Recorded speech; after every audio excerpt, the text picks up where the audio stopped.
Thank you, Dr. Hefner, Madam Chair, board officers. This PowerPoint slide I'll be previewing with you tonight is going to be almost a 30,000 feet perspective for you all to see. I'm going to do it fairly quickly out of the sake of time, but more importantly, I'm going to pause on those slides where I really want to make sure you have a clear understanding as to the process School District 5 has chosen to implement for these decisions that we've been making.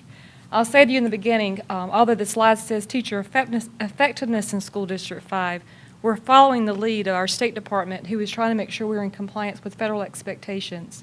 In District 5, we've chosen to do things a little bit differently.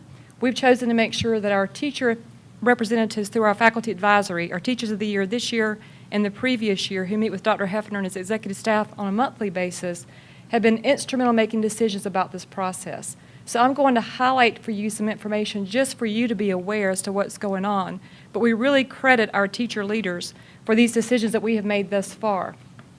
So to get things started, the first slide that you see has a lot of technical information for you. And basically what I'll make sure that you understand is this is to be in effect based on federal expectations for the 2015-2016 school year. And this is aligned with what the federal government expects to be in compliance with the Elementary and Secondary Education Act. We want to make sure that the third bullet that you see, this is something new for South Carolina, where we're looking to measure the growth of our students in a formalized way that we'll be focusing on training throughout the summer and the new year that's ahead of us for next year. The next slide that you see has a lot of technical information for your information, but we've tried to highlight in bold print those areas that are the greatest information for you to see. Obviously, number one highlights for you student growth. We want to make sure that our teachers understand that we are measuring growth of students, and it depends on the content of which teachers teach as to how that's going to be measured. For example, South Carolina, as you know, has an alphabet soup of all the assessments that we give.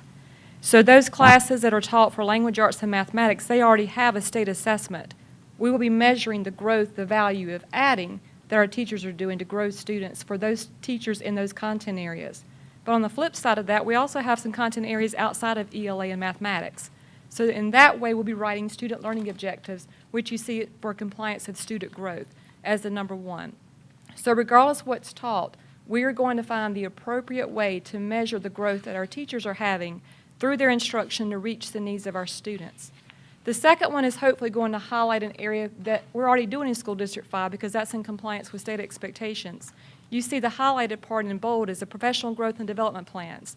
Our teachers who are on continuing contract, meaning after the second year, their third year and beyond for their career, they already do this on an annual basis with input from their principals. So they sit down with an administrator, they write a professional growth plan unique to their needs, and they meet 3 times throughout the school year to make sure we're monitoring the growth of those plans. So to bring comfort, that's nothing new for us. We're just going to keep on doing what we've been doing. Number 3, observations. We already do that in School District 5. We expect our administrators to be in classrooms of teachers, so this should not be anything new for our teachers to be alarmed by. It's already what we do. The difference will be there will be a state instrument that will be expected to use to be training for our administrators to make sure that we're all using the tool that's consistent across the state of South Carolina. At this point, that instrument has not been chosen, so I can't offer you the name of that, but once it's chosen by South Carolina, then we'll start training the administrators so as they do observations, they know consistently how we calibrate it to make sure that teachers are getting the adequate support that they need. Number 4, teachers will confer with and receive feedback. We are already doing that. They get feedback from our administrators, whomever's assigned to work most closely with them. They're getting feedback after observations, after assessments come in. So this is just going to be a continuation of doing what we already do. Number 5, the long-range plans, work samples. Those are done in unique situations. If a principal is concerned about a teacher's performance, they may already have them on an improvement plan where they expect them to bring in these tools and artifacts. But that's going to be something that will be based on the individual of the teacher, based on the administrative concerns, and based on the input of the teacher. So that won't be standard for all teachers. Instead, it's going to be used in unique situations to make sure that we're supporting our teachers' growth. Now, the next slide is a place that I want to make sure that you're clear about this because this is where we have charged our faculty advisory to make sure that they are weighing in on how these decisions are being made so that when we write our plan to submit to the State Department, the plan that we are writing has a teacher voice influence in it. It's not something administrators are designing, it's something that teachers are weighing in on. So you see the 2 headings, without district choice or with district choice. So here's what our teachers are now currently gathering for us. If our teachers decide that they would like to recommend to us that we have the model that's without district choice, we're basically looking at an 80-20% model. A 20% we're measuring growth of our students, and then 80% of that would be about the professional development tool, the professional tool that we use to measure growth, currently known as ADEPT. That's the standard South Carolina instrument that's used to evaluate teachers during their first and second year, to acclimate them into the field of education. And then after the second year, typically our teachers no longer use that instrument. It's the same instrument we've been accustomed to using. We're just going to be adding the student learning objective as a new standard under the ADEPT process. The other option that we have will actually triangulate our choices, offering a third option for districts to use, and we would have to work out within these ranges of percentages you see, how might we decide to divvy up these percentages to total 100%. So student growth is required by the federal government. We have to make sure we require that. So if you notice on that first bullet to your right, it has to be at least 20% of a teacher's overall effectiveness score. Could be up to 40%, but it could be as low as 20%. The second bullet, professional practice, that again is the ADEPT instrument, the standardized tool that we use in South Carolina for teachers in their first and second year, but now it's going to be used for teachers throughout their career, not just for the first and second year within the field of education. And then the third piece is a district option. This is something I'll show you in the next couple of slides what that's could include. So the district option will be unique to School District 5. If we chose this, then our teachers would then weigh in on those choices of a menu in a sense. Which ones of these things might be the best to match the needs of School District 5. So to recap what the assignment is right now for our faculty advisory teacher committee, our representatives is to choose between district choice or without district choice. So they've taken this back to their faculties. We've been working on this, and I'm going to show you the next slide. Shows how we've been trying to build consensus through our faculty advisory. You see this has been going on since February. So every month, February, March, and April, we have devoted time during the monthly meetings that we have had with faculty advisory to make sure we're trying to present to them information. And there's always a caveat when I present this. This is what I know of as today. Tomorrow it could change. And throughout these 3 months, there has been a change, usually after this. The state submitted a plan on March the 31st to the federal government for their approval. So right now, we are in the wait and see what the response is from the federal government of the plan that South Carolina has submitted. Once South Carolina gets the feedback, then we have the authority to write our plan with our teacher input, that our plan is reflective of the wishes of our teachers rather than following what neighbors may be doing or what everyone else across the state may be doing.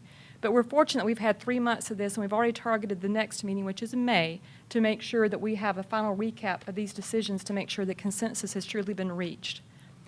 Now, I mentioned to you earlier, if our teachers were to weigh in and choose the district choice option, what might those include? So this is a sampling of what this could include, ranging from using additional measures of student growth, maybe something the district has created such as a benchmark, all the way to surveys or teacher reflection. So should our teachers choose the model of with district choice, our next decision would be to choose among these bullets that you see here as this menu as to what might that be.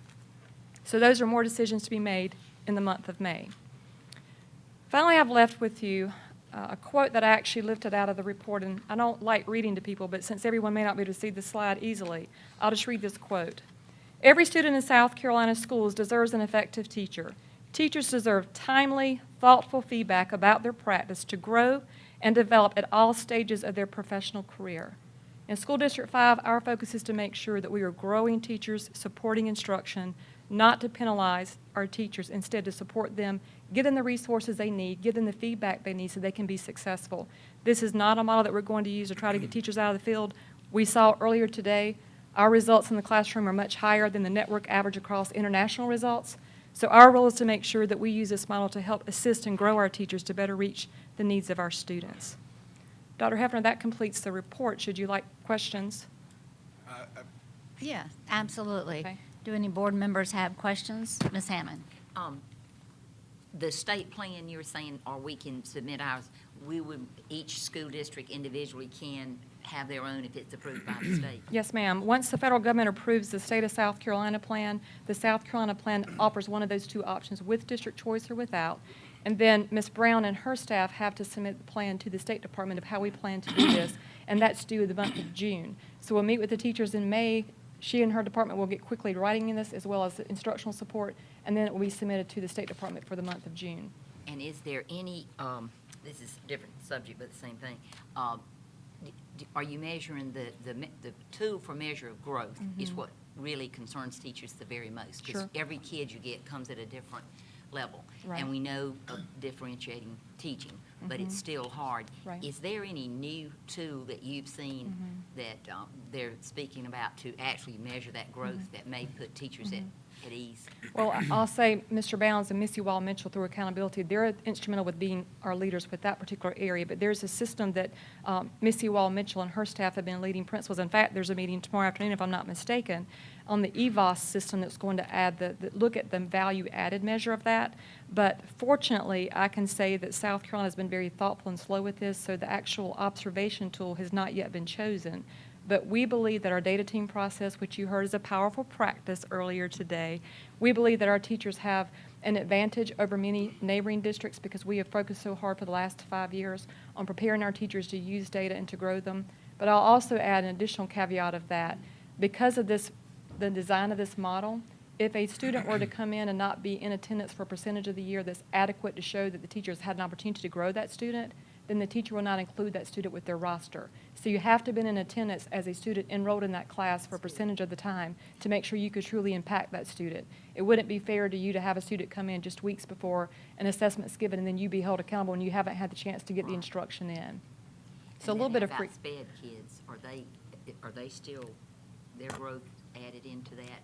There will be, and that's Thanks. part of the uncertainty right now from the department. We're going to have to look, might that be individual measure towards each IEP goal and objective? Might that mean a percentage of the students on that teacher's caseload?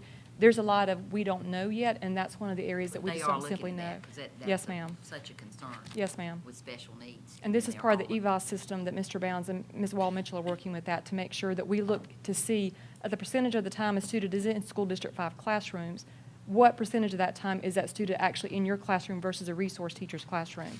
Or if you're a gifted student in that classroom and you're pulled out for elementary, how much time does that gifted teacher have with that student versus a homeroom teacher? Ms. Watson, I have one more and I'll be finished all at one Thank time. It's a different, they were each different subjects of the same broad subject. For new teachers, I'd like to talk about that. Recruiting Sure. and retaining Mhm. is so important, and we do a great job. Mhm. But in that adept, do they get a couple of years before, because a lot of times there's improvements. Right. And I know we sit down and you give them an improvement plan. Right. How long in our district, do we give them extra time to get it all right, or what's your goal for our new teachers? Well, by state law, we could give an annual one, an induction, annual one, annual two, but we've been fortunate. The success rate of our annual one, meaning your second year of teaching, has been quite successful. So under Ms. Brown and her department, there's a monthly meeting with our induction teachers. And part of our plan for next year will be support of those induction teachers throughout the school year. We're going to train them along the way to make sure they're ready for that formal year, the second year. So the first year for any new hire teacher that's a first-year teacher in any classroom, considered to be an induction teacher, this system will look a little differently for them than it will be for someone who's on a continuing contract, a little more seasoned. So we'll grow them into that to make sure that we set them up for success, to keep them in the profession, to make sure they're reaching students and staying in the field to contribute to our It does success. happen, and I think we need to be that cutting edge. Absolutely, and I appreciate your concern for them. Well, I just very much appreciate our teacher leadership. Our teachers have had the opportunity this year to be teacher leaders, to take things back, to make decisions, and then come back and represent those that they do. And they have just taken great pride in this and great responsibility in addition to what they were already doing. And I just have to give a commendation to all of our teacher leaders because they have taken this very seriously, have posed some very thoughtful questions, and remembered that this has been a sensitive topic for all teachers, and they have done it so well that I just want to make sure that it's publicly said to them our appreciation for their work and for their leadership.